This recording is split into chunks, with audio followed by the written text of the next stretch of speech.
Hey everyone, it's Allison here with New Little Life. I'm an internationally board certified lactation consultant, a nurse, a doula, and a mom of 3 little boys. Here on the New Little Life podcast, we'll talk with real moms about their breastfeeding experience, the good parts and the bad, and share real and practical advice about breastfeeding. Connect with and learn from other moms and professionals to help you meet your breastfeeding goals.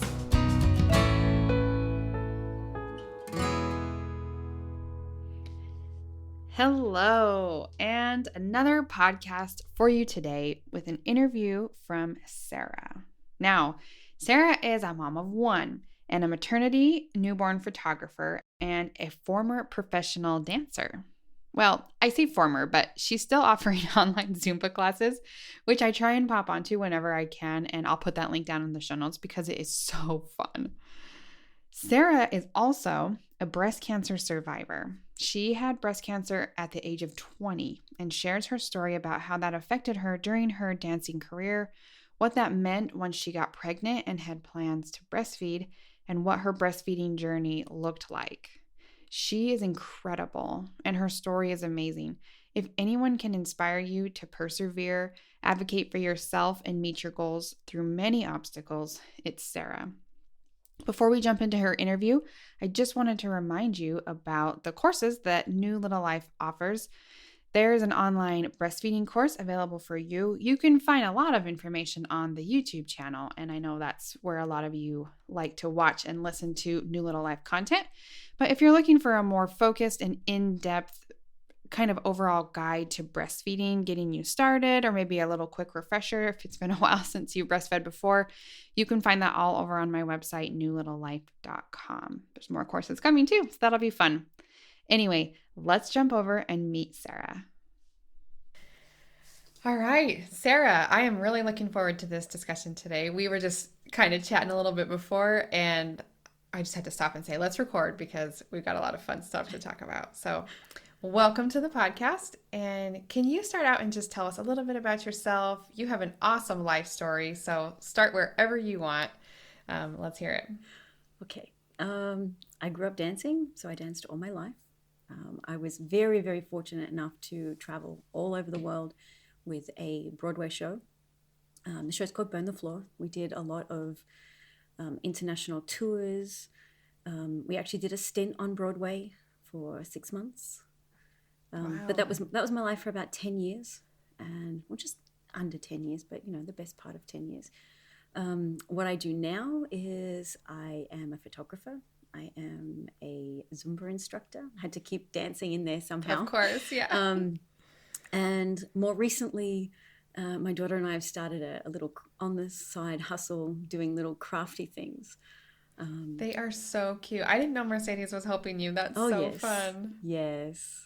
Well, we was, stuck at home during lockdown. I was like, what can I do? And I bought a Cricut, and that was it. End of story. Oh, I bet you both love that. You guys are very talented with that kind of stuff. Fell down the YouTube rabbit hole, bought a bunch of stuff, and now we're just having fun. Oh, I love it. What else? I don't know. It's just where are you from? First of all, I was really excited to talk to you because I love your accent, and I just could listen to you talk all day. My girlfriend says that too. I'm from Australia, long way from home. Australia hasn't been my home for such a long time, though. Really? When I mentioned I was touring with a show that started 2002. So from then on, I haven't really been back too much. In breaks, I would go home in the beginning, but and I got married, and of course, Australia wasn't home anymore. Las Vegas was home.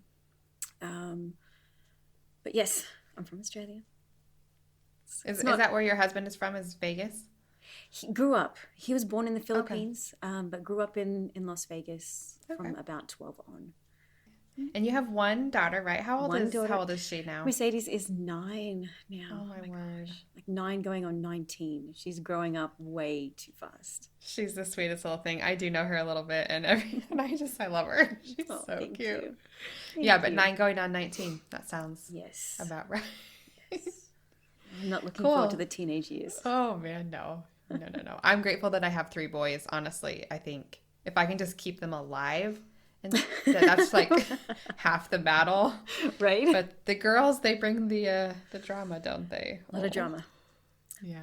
Cool. Well, let's just start with your story. So, we're going to kind of talk about some of your breastfeeding experience today, but I think your story starts a little bit before that. So, can you just start way back when and just give us a little background of how some of those events prior ended up affecting all that stuff? When I was 20, I was diagnosed with breast cancer, which did impact breastfeeding a lot. For sure. I didn't think that I was even going to be able to have a child. Just with, the things that they do, the things that they give you. I had radiation. I didn't have to have chemotherapy, but they did put me on a course of hormonal therapy, which basically turned my ovaries off, told my body that I was male, and put me through menopause. So 21, wow. I went through menopause. I get to look forward to doing that all over again. Because, of course, when I came off the drugs, and there were male hormones that they were giving me, and all over the packet it said, do not administer to women. So that's what I was getting. Oh, my word. Yeah. So, but I did speak to a fertility specialist, and he did reassure me that, yes, everything would go back to normal once I came off the drugs. And he was like, you think about it as all your eggs just still being there waiting, whether they're released now or later. So technically I have a few more years at the end. So hopefully, now I think we're done, one and done. Yeah. But you never know. Yeah. But yes, breast cancer did, make it difficult. I was only able to breastfeed from one side, which was actually kind of awkward. Through the whole pregnancy, my one side just kept growing and growing and growing. Yeah. And the side that got radiated just didn't go anywhere. So I had to keep putting padding in, because, you would get a bra. Yeah. And of course, it's the same both sides. So I had to keep padding my left side. Wow. Yeah, which when it came time to breastfeeding, that also created issues because I was only, milk production on one side, so it got even bigger. Yeah. But then there was no relief. At least when you've got two sides, you can breastfeed from one side. And if that side's a little irritated, you can go to the next side for the next feed. Well, no. I was just the one side, ended up with a nipple shield, cracked nipple, all that kind of fun stuff. But oh, my word. Okay, I've got some questions for you. You ready? Yep. Here we go. Okay, so you're 20 years old. Yes. No kids yet. No. But you get diagnosed with breast cancer. I don't even know what that would be like. What were your first thoughts? Were you thinking like kids breastfeeding and stuff later? Or was it like, I just got to survive this first and deal with that later? What was that like? This is terrible because I wasn't a smoker, but I went and bought a packet of cigarettes and I thought, if I'm going to die, why not do all these things anyway? That phase, I think, lasted maybe 3 hours. Yeah. You can buy the packet of cigarette. You have one or two and then that's it. I'm like, nah, it's not for me. No. But yeah, it was more so just let's get through it. I always knew that I wanted to have kids. But at that point, I wasn't really thinking about, am I going to be able to feed? It was more so, can I have a child? I'd be happy just to be able to have a child. So yeah, the breastfeeding didn't really come into it until, later on and when I was pregnant, that kind of thing. Yeah. So did you end up having surgery on that side or just, but radiation and all that stuff? I had 2 surgeries. The first one, they went in and took out the tissue. And when that came back to be cancerous, they then went back in, took extra tissue around to make sure that they got it. They then took out my lymph nodes. So I have a ugly scar under my arm and a bit of a divot. They took out all of my lymph nodes. And radiation after that. And then not chemotherapy, but hormonal replacement therapy. For a while. I was on that for 3 years. Wow. Okay. For the hormone stuff. Okay. Yeah. How did you find this, or why did you go in? I was literally scratching on the inside of my bra strap, scratching out of my arm. As I pulled my hand away, I felt it. It was so close to the surface of the skin. Like a lump or something. Yeah. One was up high.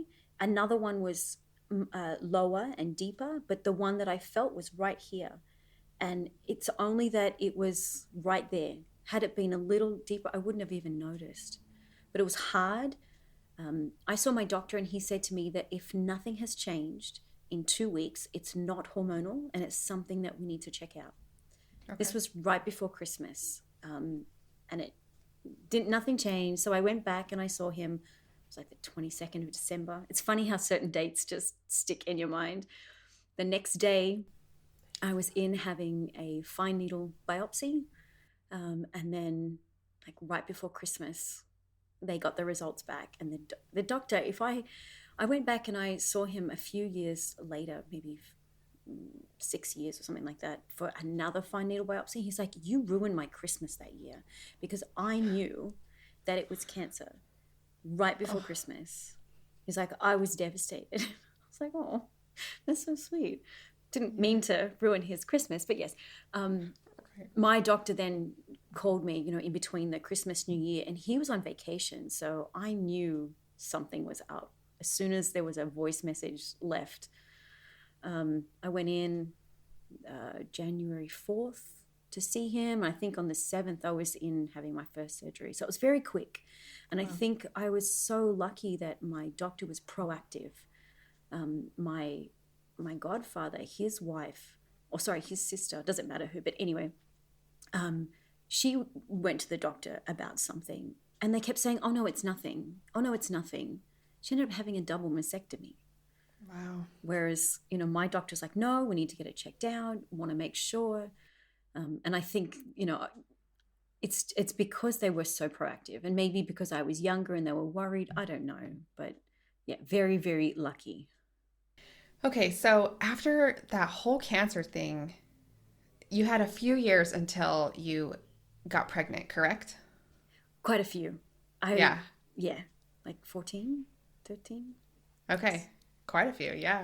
Yeah. And you were dancing this whole time, right? Just doing your awesome thing. Yes.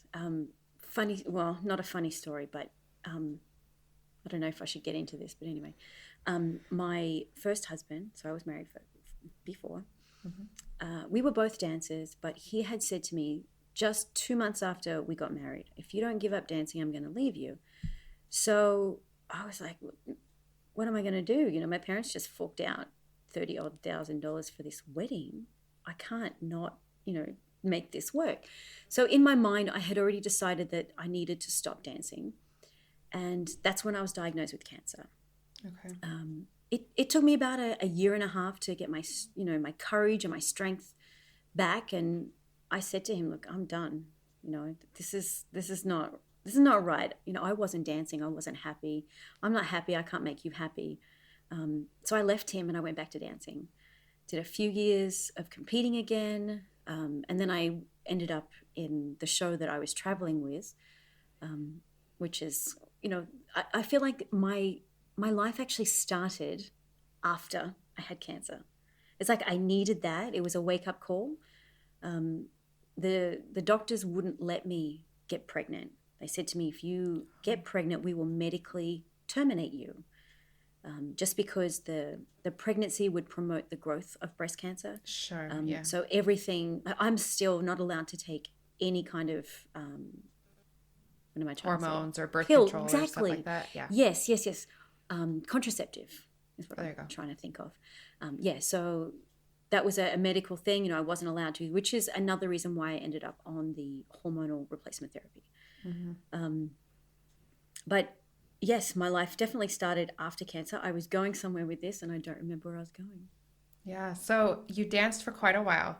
And then Can you tell me what it was like when you got pregnant? And then, that's got to be an amazing feeling after what you've been through. Did you plan on breastfeeding? Did you want to breastfeed, during that pregnancy? What were some of your thoughts there? How I felt when I got pregnant, we were over the moon because I didn't think we were going to be able to. I actually went in and told the company heads of the show that I was at, we're going to start trying. I probably won't get pregnant for a while. My my gynecologist thought I had endometriosis. He's like, try for a year, then maybe we'll, need to laser surgery your uterus, and then you'll be fine. Well, we started trying, and 3 months later, I was pregnant. Wow. So that was a shock. Like, from thinking that I wasn't ever going to be able to have a child to 3 months later. It was exciting. I had always planned to breastfeed. Breastfeeding is, for me, just something that you do. It is very common. In Australia, I feel like everybody does it. Okay. It's the norm. I know when I was growing up, nobody ever covered up. I know that's a big thing, I feel, in the America. States at least. Yeah. It's only recently that moms are even kind of doing that. Before, it was a very select few. So that's interesting that that's been the way it is in Australia for quite a long time. Yeah, I don't think I've ever Europe seen here too. Now that we're here in Europe, I'm like, okay, yeah, women are just feeding. They don't care. Yeah. I remember actually when Mercedes was born in Australia. When she was 6, we took her back to Vegas, and just at the airport, we were all having lunch. And of course, it was time for her to have lunch. I was facing the wall, and I just got it out and gave her some lunch. I didn't think anything of it. And how old was she? 6 weeks. Okay. The waiter freaked out, like didn't say anything, but you could tell he was uncomfortable, and I didn't even think about it. I seriously did not even think about it. I mean, it's so natural. Why would you? Yeah. And she's tiny. She's obviously... Yep. That's her only nourishment. Oh my goodness. He didn't say anything to you though. Oh no. But you could see. We were at a Mexican restaurant. He may have even been Mexican. I'm not sure. But in the States, it's definitely a different vibe in the States than it is to Australia. We're a little bit more laid back. Just whip it out. Yeah. So did you have to do anything different where you only had one good breast to work with? Did your other one that had the radiation and stuff, did it make milk at all? Not at all. I pumped that sucker like constantly. In the beginning, the nurses in the hospital just said, just keep pumping. Just keep pumping. It may come on. Just keep pumping. Nothing. Because you still have like the nipple and everything on there. So it could have made milk, or were they like, no, it's not going to? They were hoping that it would, but nothing happened. And it's funny, over the years, that nipple that was radiated has now inverted. So I have one like breastfeeding nipple, how they kind of stick out after you breastfeed, and the other one is just completely. It's odd.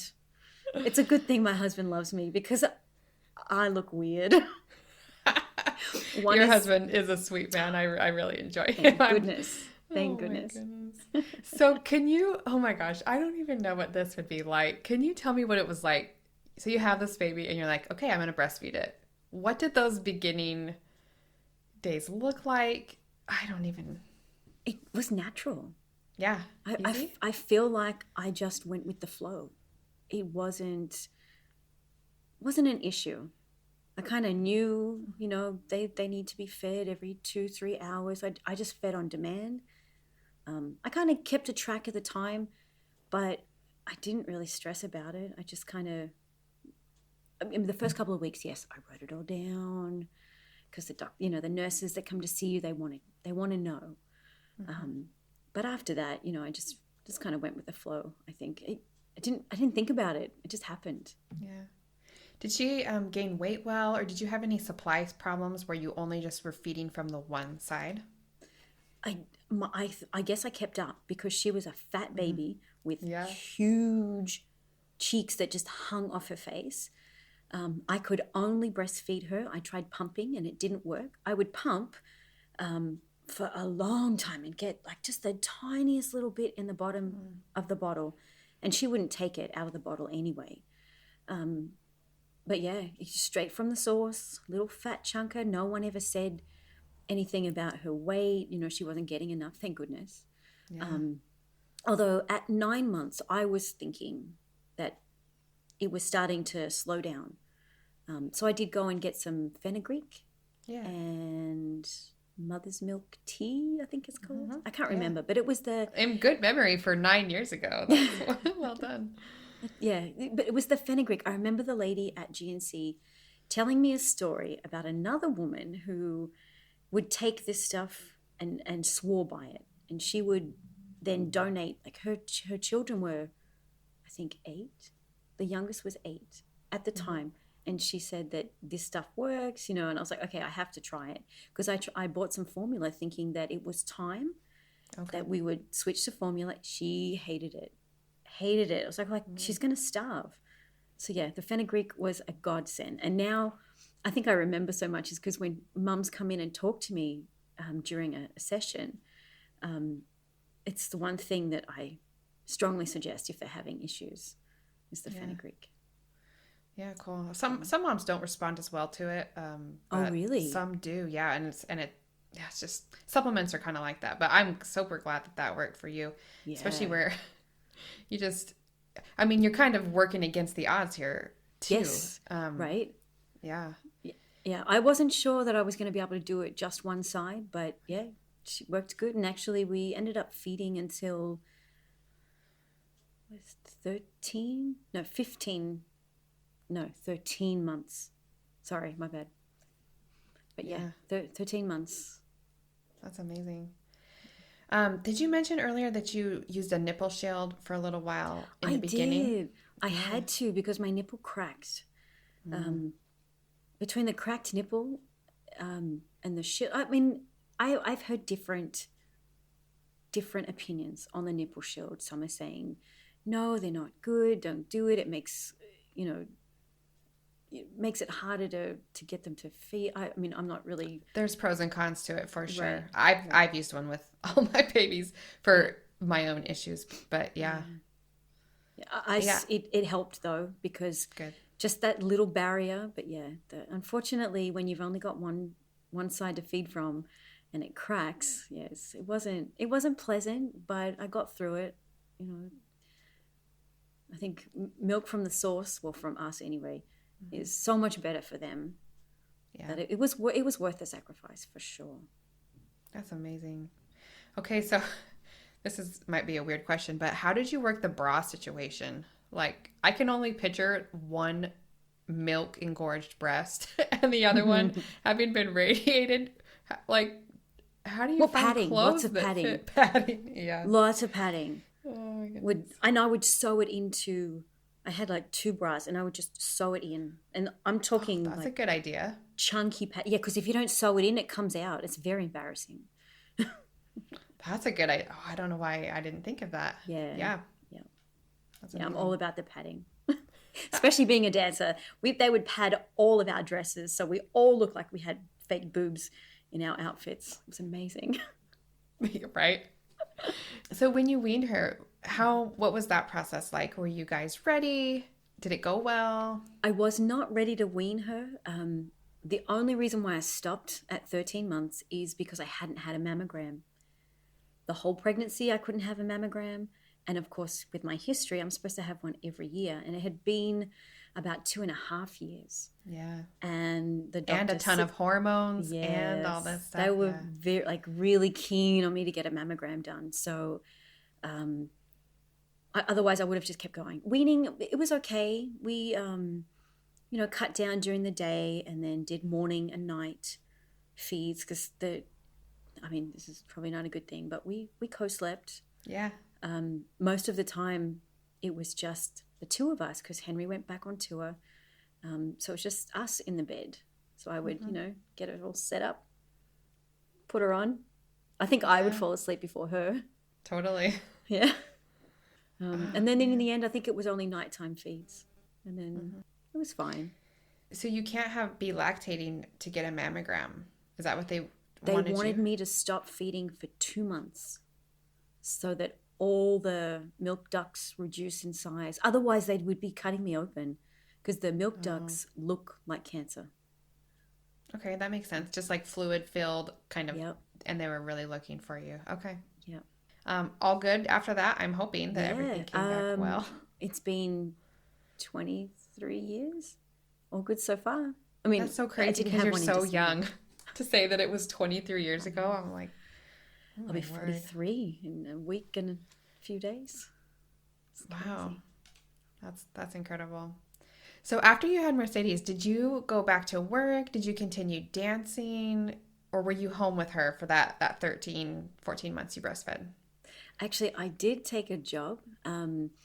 My my boss from the show that I was in, he was choreographing Dancing with the Stars live in Las Vegas. And Las Vegas was home for us. So he actually had me come on as his assistant. My official title was assistant choreographer, but I was really just the choreographer's assistant. Nice. Which was great. And then because Henry was home at the time, so he was able to, look after her, bring her to me. I could feed her, then he would take her back. Once the show was up and running, Jason had to leave, and then they'd asked me to stay on and actually run the show, deal with, injuries. And this was a daily thing, actually, dealing with injuries and making sure the show was covered. And I was like, that's fine. Yes, but this is my situation. I have a 3-month-old. It would be the two of us. We're a package deal. She'd be in a baby Bjorn. And they were like, yes, yes, yes, name your price. So I took a job when she was 3 months old. It was awesome, though. I loved it. She had her little, noise canceling earphones. Yeah. But yeah, and she was on me. And I think part of the reason she's so attached to me now is because she was on me 24/7. We slept in the same bed at nighttime. We got up, went to work. She was on me for, good, sometimes 10 hours during the day, and then go home to bed. Yeah. So it was fun. There was definitely a lot of situations where there was no privacy. I didn't have my own room. I was just camped out in the green room. She had her little play area. It was so sweet. Everybody bought her toys and stuff. So she had this little setup of her own with a bouncer and everything. But when it came to breastfeeding, I'd be there in the green room. I'm Australian. We don't cover up, so boobs out. People would, come back with their guests. I'd be like, hey, sorry, I'm Australian. Deal with it, kind of thing. Yeah. So yeah, but it was fun. I definitely enjoyed the experience. Wouldn't give it up for anything. But yes, I definitely think that my daughter's much more clingy because of that situation. I know now, as a newborn photographer, I'm always, if I get a chance to talk to the mums beforehand, I always recommend put the baby down. If photos are important to you, put the baby down. Because if you hold them all the time, they get so attached. They're so used to being on top of you that I can't do what I want to do. But that was definitely our situation. She was on me 100% of the time. Wow. So did you ever receive any criticism or maybe praise too for breastfeeding like that, where you just had zero privacy and you brought your daughter to work? That's a really cool thing that they let you do. A lot of working moms most working moms leave their babies and go to work. Yeah. So that's awesome. But I don't know if there was any criticism. It may have happened, after they left the room. But no one ever said anything directly to you. No, they probably weren't game. Great. I love to hear that, actually. And I think a lot of moms are worried about breastfeeding in public, or even just uncovered. A lot of babies hate the right. Well, covers. Do you want to eat with something over your face? Yeah. It's not. Mine hate it because they're just playing with it, and I'm they're not eating, and I'm so clumsy. This is a lot. So I think it always helps to hear moms' experiences where you breastfed for a year essentially at work, and no one ever said anything to you. Yeah. The job was only about 4 months, 4 or 5 months. So it wasn't that long, but it was definitely a thing. Everybody saw it. There was no hiding it. I would change diapers in front of everybody. There was mid-rehearsal, keep going. Just lay her out on the table and change a diaper. That's amazing. Wow. It's like nothing's going on.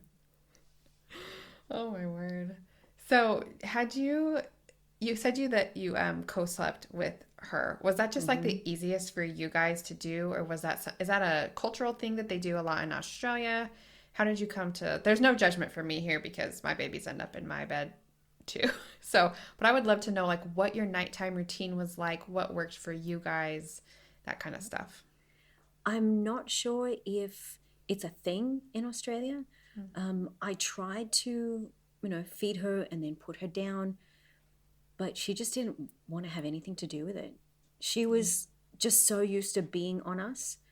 I think, from the very, very beginning, I was in Australia with my parents. Henry was able to come out as well. So we were all there. So she had 4 adults. So somebody was holding her all the time. It's just from the very beginning, she always wanted to be next to us. So the co-sleeping was more for me because I was able to get some rest. Yes.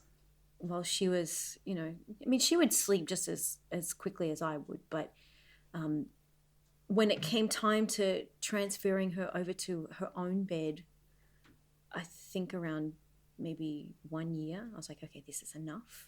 Mm-hmm. I need some space. It was horrible. And I think had I been better in the beginning, do as I say, not as I do, I think if I'd have taken my own advice and put her down, it would have been an easier transition. In the end, I know Henry hated it, but though just letting her cry it out, in the end, because I would go in there and I would sleep on the floor and then she'd go to sleep. So then I would go back to my bed. And then she'd wake up again, and the monitor's going crazy. So I'd go in there and I would sleep on the floor just so she could see me. Yeah. But then one night I was like, I just can't keep doing this. Yeah. So I let her cry it out. And I think I cried just as much as she did in my bed. But the next night, it was nowhere near as bad. Yeah. She was about a year, somewhere around a year. Yeah, about a year. Mm-hmm. I hate that I did that. I felt so bad. And because this was around about the time that Henry stopped touring altogether. So he was home. So he would wake up and he would go in there. I'm like, no, I'm training her. Yeah. It was a battle between, like, I had things, set in place, and then he comes home. I guess, now that we're military, the military community would totally get this, dads go away. Yep. Mums have a routine, the dads come home, everything's just messed up. Yeah, that's military life in a nutshell there, I think. That's really hard. Yeah, I kind of did a similar like sleep training with my kiddos around 8-9 months when they could sleep through the night. Mm-hmm.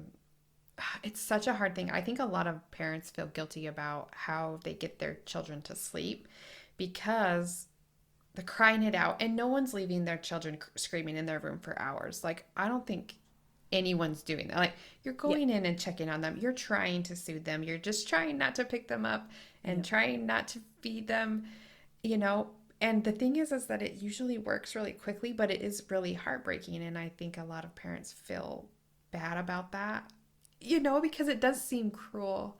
Actually, I did a recent podcast interview with an infant sleep consultant. And it was so cool. And I'm going to put the link down in the show notes for anyone listening because she really changed my whole perspective on infant sleep. And she liked to call it sleep teaching, which I thought was great. Mm-hmm. And it was all about teaching babies and infants healthy sleep habits, even from the very beginning. You're not sleep training them to be on their own and self-soothe because infants really can't do that. But she talked about establishing good sleeping patterns to make it easier in the long run. So you never have to do that sleep training because they already have all these healthy habits and skills. That's anyway, awesome. So I'll put that link down in the show notes for you listeners because it was a great episode. Actually, her name was Sarah too. So if that's confusing. Oh, really? The podcast from Sarah, the sleep consultant, will be down in this one. Yeah, that's not me. So can you tell me, I would love to know what the hardest part about breastfeeding was for you. So your least favorite or the most difficult that you remember? Mm-hmm. Probably 2. Okay. The cracked nipple definitely was one of my least favorite things. And I did end up with mastitis at one point, only once. But that was stressful. Yeah. Just, then having to do all the things that would suggest feed her upside down. I I can't remember, like massage, hot towels. I don't remember now, so I don't want to say something and somebody try it and it not be right. But yeah, just that was, I think, probably the most stressful. So I definitely did not enjoy that at all. But I know some people do suffer with that quite a bit. It only happened once, and I was able to deal with it quite quickly. Good. So yeah. Oh yeah, those are no fun, both of those. That cracked nipple healed, I'm assuming, for a year. Is that you use the nipple shell to kind of help that healing, right? Since you were only feeding on one side anyway. Yeah. I want to say, I mean, I don't know for sure, but it felt like a month. Okay, that doesn't Like sound unreasonable. So, especially where you're constantly feeding on the same side. So, and I would also love to know your favorite part of breastfeeding. So, or favorite parts, if there's more than one. The connection. Yeah. I just loved, having her so close to me, knowing that I'm doing something good for her. And that little hand, when they put their little hand on your chest and they rub. I just loved it. I mean, I didn't love it the time she bit me, but I just, the connection. Like, It really is amazing how many moms say that that's their favorite part, though, that connection with the baby, because there's a lot of crappy stuff that comes with breastfeeding too. I mean, any way you feed your baby is a lot of work, to be honest. Making bottles and carrying around all that stuff is also really a pain in the butt. I feel like breastfeeding is so much easier. I did not wash a bottle. I didn't have to heat a bottle. I didn't have to run out and get formula because I was out. If she was hungry, I just whipped it out. Yeah. No questions asked. I mean, she was with me. It's different for those, I think, who are working away from their child. But because we're together, it was just so easy. Yeah, I agree. And that connection that you get from breastfeeding, I think, makes up for a lot of the hard stuff you also have to go through. Oh, yeah. Yeah. A lot of moms say that that's their favorite part, which is one of my favorites, too. So. Yeah. Is there this is probably my last question here as we wrap up, but is there any piece of advice that you would tell a mother who's planning to breastfeed? I know you work with a lot of pregnant women in your photography business, myself included. I love the photos that you took for me before and after. But is there anything that you think a mom who's planning to breastfeed should know, either from your own experience or stuff you've learned over the years? Probably, don't be too hard on yourself. Everyone is different. Your baby doesn't know any different. So what you do is going to be okay. I feel a lot of people stress out a lot, and that stresses the baby out. I find that with photographing as well. As if the mum is stressing out, the baby can't settle down. So yeah, probably just, don't be too hard on yourself. All you can do is try. Oh, yeah. That's excellent advice, actually. And it's interesting to hear you say that you see that from the outside, too, where you work with a lot of babies. Because I could see those moms that are just like, sorry, this is not right, and I can't get him to calm down. Yeah. Like, I could see where the baby would feed on that energy. They're very connected to their mothers, especially at the beginning. Absolutely. Yeah. Sarah, thank you so much for talking with us today. You have such a unique story. Thank you so much. I'm so glad I could be here. It's a treat. Thank you. It. I'm going to put some fun links from Sarah down in the show notes. You'll also find some links down there from me. I'll also put that podcast we mentioned about infant sleep down there from the other Sarah we had on the podcast.